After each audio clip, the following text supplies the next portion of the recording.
রাধে রাধে। শ্রীমদ্ ভগবদ Gita chapter 1 শ্লোক 1।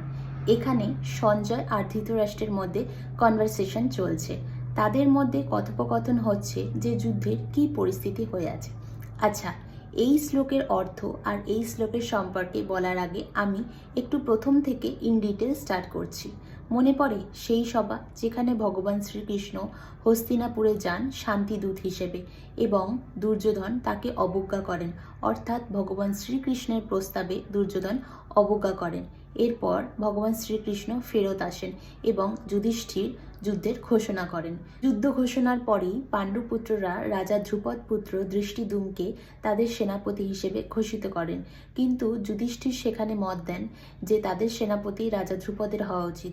তখন অর্জুন বলেন যে রাজা ধ্রুপদ পূর্ববর্তী প্রজন্মের যোদ্ধা ছিলেন এবং এই যুদ্ধ নতুন প্রজন্মের, আগামী প্রজন্মের। তখন ভগবান শ্রীকৃষ্ণ অর্জুনের এই কথায় একমত হন এবং রাজা ধ্রুপদ পুত্র দৃষ্টিদ্যুম্নকে তাদের সেনাপতি হিসেবে ঘোষিত করা হয়। এবার বলি কৌরবদের বিষয়। তাদের সেনাদল অনেক বৃহদাকার ছিল। তাদের সেনাপতি ছিলেন পিতামহ ভীষ্ম, যিনি ছিলেন ইচ্ছামৃত্যু বরপ্রাপ্ত। এছাড়াও ছিলেন দ্রোণাচার্য, কৃপাচার্য, অশ্বত্থামা, কর্ণ, এদের মতন অনেক মহারথীরা। যুদ্ধের সীমাও নির্ধারিত হয়ে গেছিল, যুদ্ধের সেনাও নির্ধারিত হয়ে গেছিল। এরপর কি হলো বলবো নেক্সট ভিডিওতে। ততক্ষণ স্টে কানেক্টেড। হরে কৃষ্ণা।